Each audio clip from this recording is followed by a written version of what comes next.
өзін тану сабағын бастаймыз. Сабақтың тақырыбы балалық шақ мейрамы. 33-ші сабақ.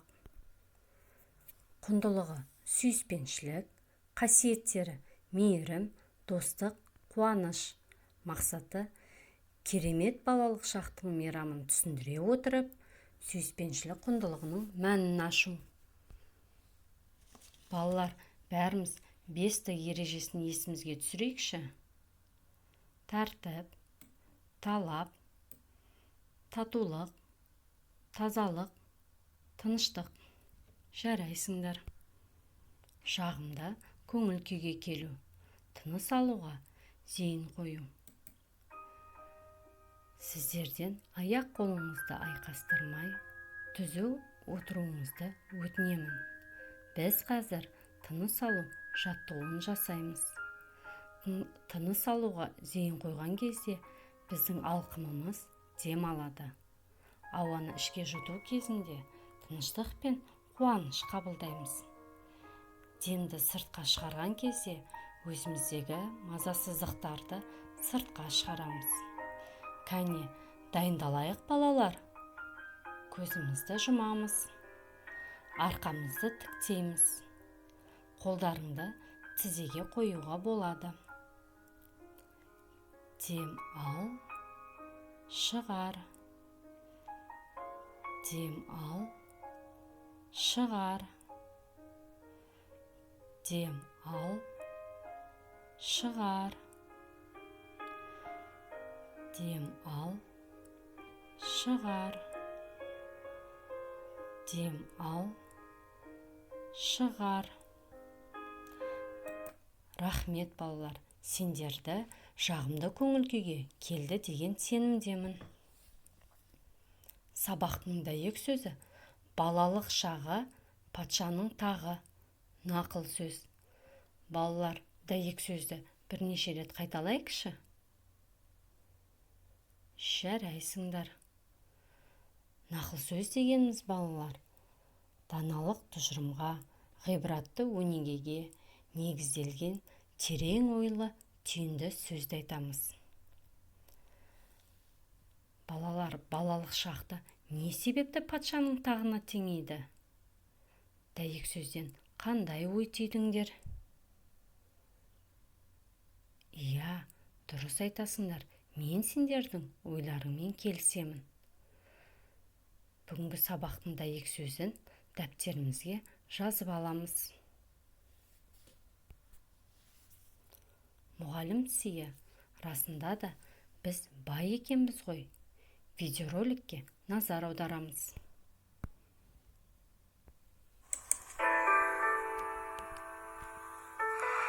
Мен 3-ші сыныпқа барғанша өзіміздің кедей екенімізді білген жоқпын. Өйткені анам біздің кедейлігімізді ешқашан білдірген емес. Менің бес туған сіңлім бар. Анам әрдайым үстіміздің таза болуына үлкен мән беретін. Киіміміздің жыртығын өзі жамайтын, күн сайын таңертең шашымды жуатын, ал аяқ киімім жалтырап, тап-таза болып тұратын. Анамның тәрбиесінің арқасында мен 3-ші сыныпқа дейін кедей екенімізді сезінген емеспін. Бір күні сыныптас қыздарыммен сөзге келіп қалдым.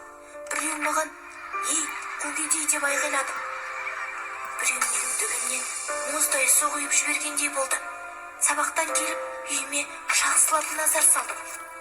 Төсектегі жамылғы жыртық, бірнеше жыл сырланбаған қабырғада толған саусақтың іздері, тоңазғышты ашсам, бір тәліккеде асбұршақ туралған қияр ғана тұр. Басқа ештеңе жоқ. Үстелге қарасам, бірнеше қызанақ пен нан жатыр. Қалай сонда? Біз сонда расымен де кедей болғанбыз ба? Сол сәтте шынымен ақ кедей екенімізді тұңғыш рет сезініп, қатты жылатып. Содан соң бар күшімді жинап анамнан «Анашым, біз кедейміз бе?» деп сұрадым. Ондай сөзім үшін анам мен ұратын шығар деп ойладым. Бірақ ол ұрған жоқ. Маған қарап таңырқап, «Кедейміз дейсің бе?» «Жоқ жаным, біз кедей емеспіз». Ас үйдің есігін ашты да «Сіңілдеріңе қараш, олар қалай секіріп ойнап жүр. Ал күлкілері ше, денсаулықтары қандай мықты. Мұндай сүйкімді сіңілілер сенен басқа кімде бар? Мына сурет есіңде ме? Бәріміз бірге ас бұршақ пен қияр жеп отырмыз. Өзіміз мәзбіз, қарашы. Деді. Содан соң тоңазытқышты ашып, үйінде ас бұршақ мен қияр жоқ адамдар бар. Олар аш отыр. Ал біздің тамағымыз бар. Ал сен біздің ақшамыз болмаған соң кедейміз деп ойлап тұрсың ба? Егер ақшаға қатысты болса, иә, мүмкін біз кедей шығармыз. Есесіне, бізді бай қылатын басқа нәрселеріміз бар ғой. Мәселен, басқа адамдар біз сияқты шынайы күле алмайды. Кейбіреулердің ақшасы бар, бірақ біздікі секілді мықты денсаулығы жоқ. Ал кейбір кісілерде біздің махаббатымыз сияқты ыстық сезім жоқ. Ең бастысы, біз адалмыз. Сондықтан да біз баймыз. Осылай деді де, анам мені жалғыз қалдырып, ештеңе болмағандай ас үйге кетті. Анамның сөздері мені қалай қанағаттандырғанын ол байқаған да жоқ. Мен оның дайындап жатқан тамағын емес, асыл сөздерін ақ тойып қалған едім. Ол менің көңілімді көтеріп, жүзіме күлкі сыйлады. Біз расында да бай екенбіз ғой деп ойладым.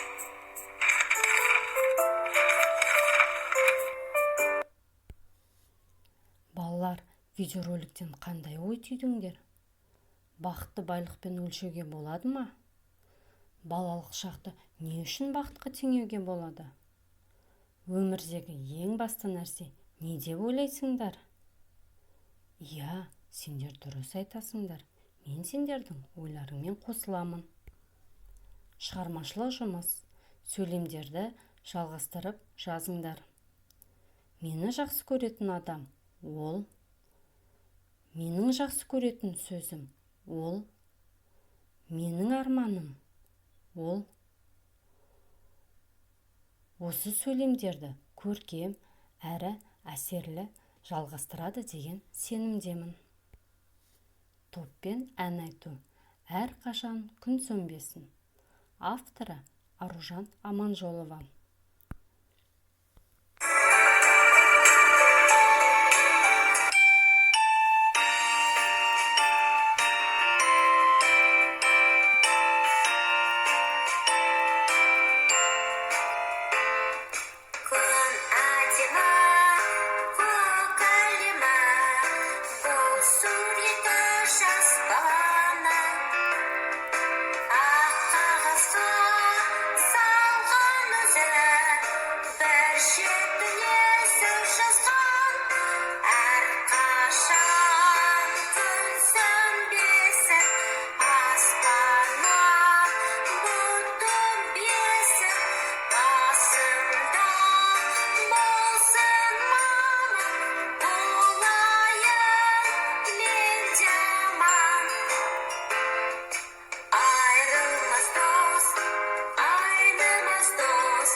Балалар, бүгінгі сабақтан алған жақсы қасиеттерімізді есімізге түсіріп, жүрегімізде сақтайық.